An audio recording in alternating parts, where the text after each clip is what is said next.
Hey everyone, Elton here. Right, so to kick off the series of photography related content, I thought I would just give an overview for those who are new to the channel perhaps, as to why I'm undertaking this van life adventure in the first place. So, unlike some van lifers who are doing it just for the lifestyle, maybe to save some money to purchase a house down the road, or they're just sick of the rat race and prefer an alternative lifestyle. My primary driver for this is a photography project, a project or a dream, I suppose, that I've had since I was a wee toddler back in South Africa, when I first saw David Attenborough on the telly and thought that that was going to be what I would be when I grew up, would be to travel the world on Sir David Attenborough's team and photograph all these wonderful places and animals and wildlife. Obviously that didn't work out quite as planned, and I pursued a career in IT. But due to a few life events and losing some very dear and near people to me in my life who were of a similar age to me, I decided to call it quits in my career, sell up my home and kind of pursue this lifelong ambition to travel as much of the planet as I possibly can. So for me, that's the motivation, is the photography aspect, to see as much of the world as I can, photograph and video as much of it as I can, and to meet as many people along the way. Meeting people and learning about different cultures and things like that is a very important aspect of this journey of mine. So what I thought I'd do to start off the series really is just to give you an overview of the kit that I currently use. Nothing fancy here, guys. This kit was bought on a very strict budget, but it should give you an idea of the kind of kit that I'm using to create the content that you're seeing in my images. As far as the video goes, I'm using my iPhone 12 primarily, just because it's in my pocket and easy to kind of get around and use. I'm due an upgrade, but at this point I can't warrant the extra expense. So Apple, if you're watching, happily take on a new iPhone 14 if you want an ambassador. Right, let's get down to the kit.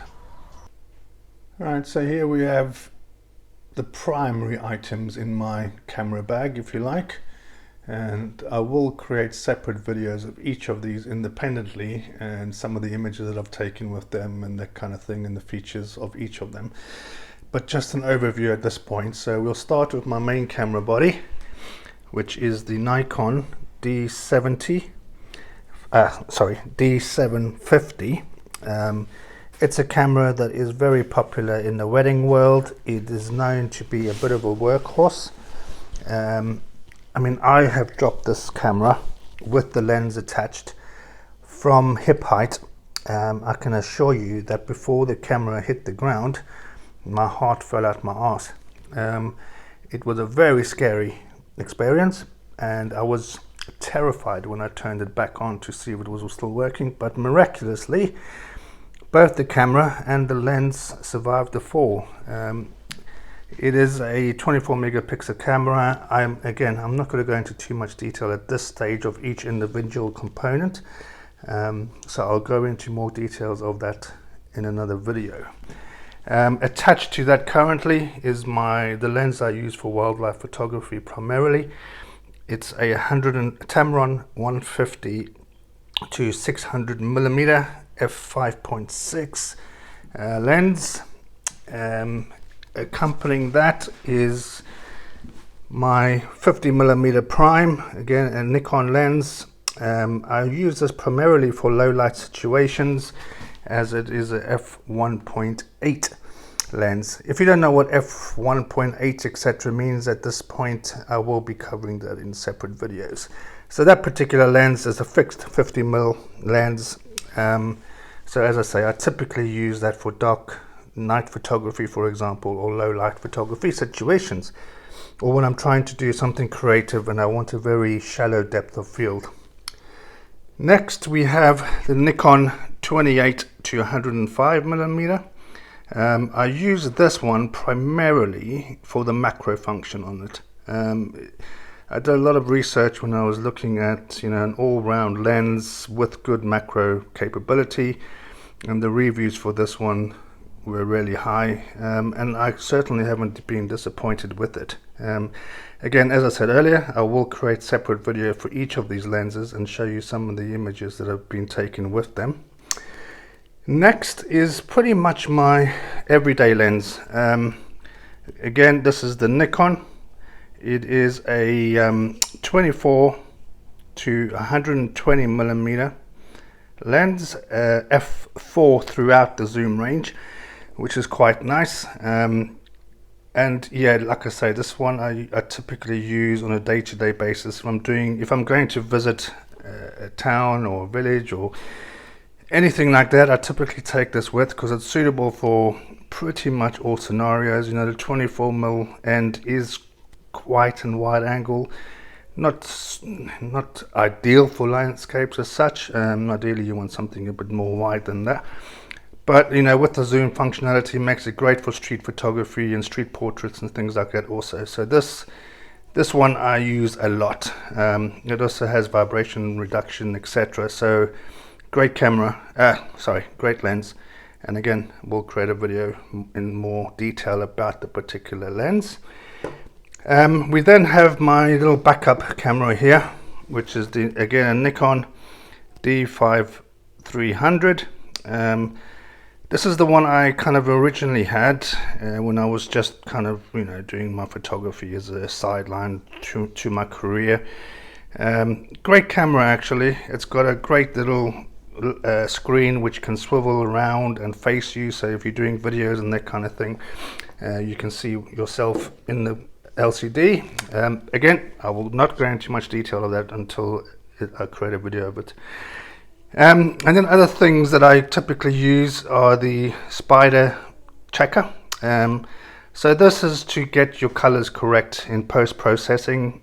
You can use your grayscale, that kind of thing, to make sure that when you're editing or post-processing your images, that the white balance is correct and spot on. So that's definitely something I would recommend. There are cheaper options than the spider ones. They are quite an expensive card, but they are known for their quality. But you can get far cheaper gray cards and white balance cards off Amazon, etc. I will put some links down the bottom of this video where you might be able to pick up any of this equipment, either new or second hand. And then the other item that I use quite a lot is a light meter. This is a Sekonic that I got off eBay auction. I use that mostly in studio photo shoots, where I'm metering the studio lighting against the subject, whether that's a still life product or it's a model or something. So I use that a lot in there, but it can also be used out in the field to see how much light is hitting your subject that you're photographing. And again, I'll go into more detail in a separate video of how exactly this works and how it can help with photography. And then finally, the tripod. And again, this is not by any means a fancy tripod. In fact, it is an Amazon Basics one. So it's not the lightest of gear. It does the job, it's sturdy, and for now, until finances allow, it will have to do me. I can tell you that this kit does, altogether it weighs a fair bit that you have to lug about, and I've got a newer head on it that allows me a bit more functionality and movement with the camera and composing my images. So yeah, there you have it. I mean, there are other things that I've not shown here, like filters and that kind of thing. I've got some flashlights that I use, which again I haven't shown here. And the other piece of kit that I use for my videos is the DJI OM. I believe this one is DJI OM3. I don't know if I can see that. Yeah, I think it's the 3. I can't, or it could be the 4. I don't know. I will check that out and Should have checked these things before, really, shouldn't I? But yeah, this is what I use for my videos, either when I'm out exploring or indeed when I'm creating videos for you guys, when I'm sitting chatting to you, boring you to tears. Right, so there you have it. That's my kit. Well, the main bits anyway. As I say, there's a few other bits and bobs in my kit bag that I carry around with me. If you have any questions at all that you would like to know about any of the kit that I've shown you, please do comment below so that I can include them in the videos when I create the separate videos for each of these pieces of kit that I've shown you here. And again, if you've got any questions about photography generally, again, please do comment below and ask, and I can make sure that I create some videos around their content. I want to create content that's going to be, you know, of value to you guys. Right, so that's it for the first kind of rundown of the kit that I'm using. And as I say, I'll create separate videos of each of the pieces of kit and the images taken with them and that kind of thing, and a bit of a review of each one. Right, folks, until next time, as always, be happy, be safe, and be kind. Cheers.